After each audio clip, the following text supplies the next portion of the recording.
আসসালামু আলাইকুম সুপ্রিয় বন্ধুগণ, আশা করছি আপনারা সবাই ভালো আছেন। আমিও ভালো আছি আলহামদুলিল্লাহ। আজ সূরা ফাতিহার বহুবিধ উপকারিতা নিয়ে বিস্তারিতভাবে আলোচনা করব। নামাজ কবুলের প্রধান শর্ত সূরা ফাতিহা। নামাজের প্রধান রুকুনগুলোর মধ্যে সূরা ফাতিহা পাঠ অন্যতম।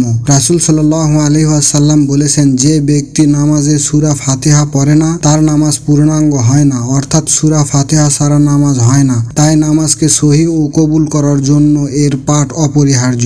সূরা ফাতিহা পাঠের মাধ্যমে বান্দা সরাসরি আল্লাহর সাথে কথোপকথনের সুযোগ পায়। আল্লাহ তাআলা বলেছেন, আমি সূরা ফাতিহাকে আমার ও বান্দার মাঝে দুভাগে ভাগ করেছি। এর অর্ধেক আমার জন্য এবং অর্ধেক আমার বান্দার জন্য, আর আমার বান্দা যা চায় তা তার জন্য। যখন বান্দা আলহামদুলিল্লাহি রাব্বিল আলামিন বলে, তখন আল্লাহ তাআলা বলেন, আমার বান্দা আমার প্রশংসা করছে। এভাবে প্রতিটি আয়াতের জবাবে আল্লাহ তাআলা সাড়া দেন। এটি বান্দার মনে প্রশান্তি ও আল্লাহর নৈকট্য লাভে সহায়তা করে। সূরা ফাতিহা শারীরিক ও আত্মিক উভয় প্রকার রোগের জন্য আরোগ্য হিসাবে কাজ করে। এটি রুকাইয়া বা ঝাড়ফুঁকের অন্যতম গুরুত্বপূর্ণ অংশ। সাহাবায়ে কেরাম সাপের কামড় বা অন্যান্য অসুস্থতায় সূরা ফাতিহা পড়ে ফুঁ দিতেন এবং রোগ আরোগ্য লাভ করতেন। রাসূলুল্লাহ সাল্লাল্লাহু আলাইহি ওয়াসাল্লাম নিজেও অসুস্থ ব্যক্তির জন্য এর মাধ্যমে আরোগ্য কামনা করতেন। এটি দুশ্চিন্তা, পেরেশানি এবং সকল প্রকার মন্দ প্রভাব থেকে রক্ষা করে। সূরা ফাতিহাকে উম্মুল কিতাব বা উম্মুল কোরআন বলা হয়, কারণ এতে সমগ্র কোরআনের মূল বিষয় সংক্ষেপে বিদ্যমান।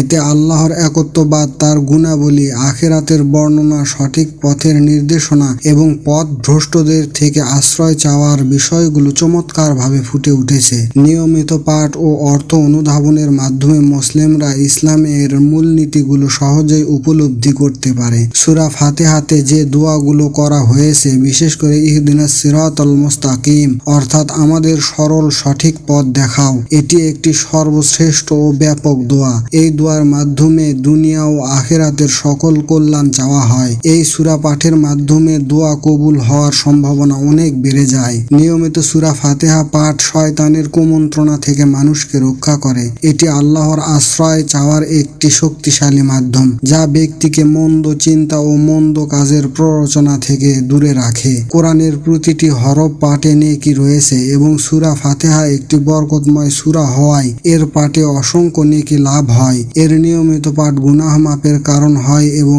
আল্লাহর কাছে বান্দার মর্যাদা বৃদ্ধি করে। এটি এমন দুটি নূরের অন্তর্ভুক্ত যা রাসূল সাল্লাল্লাহু আলাইহি ওয়াসাল্লামকে বিশেষভাবে দেওয়া হয়েছে এবং যা পূর্ববর্তী কোনো নবীকে দেওয়া হয়নি। এই দুটি নূর হলো সূরা ফাতিহা এবং সূরা বাকারার শেষ অংশ।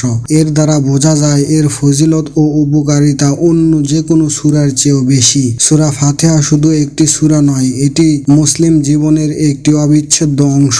এর নিয়মিত পাঠ ও অনুধাবন মুসলিমদের আধ্যাত্মিক, মানসিক ও শারীরিক প্রশান্তি এনে দেয় এবং আল্লাহর সাথে তাদের সম্পর্ক আরো মজবুত করে। আল্লাহ আমাদের সবাইকে সূরা ফাতিহার আমল করার তৌফিক দান করুন, আমিন। এরকম আরো নতুন নতুন ভিডিও পেতে আমাদের চ্যানেলটি সাবস্ক্রাইব করে আমাদের পাশে থাকুন। আবারও দেখা হবে নতুন কোনো ভিডিওতে। সে পর্যন্ত ভালো থাকুন, সুস্থ থাকুন। আল্লাহ হাফেজ।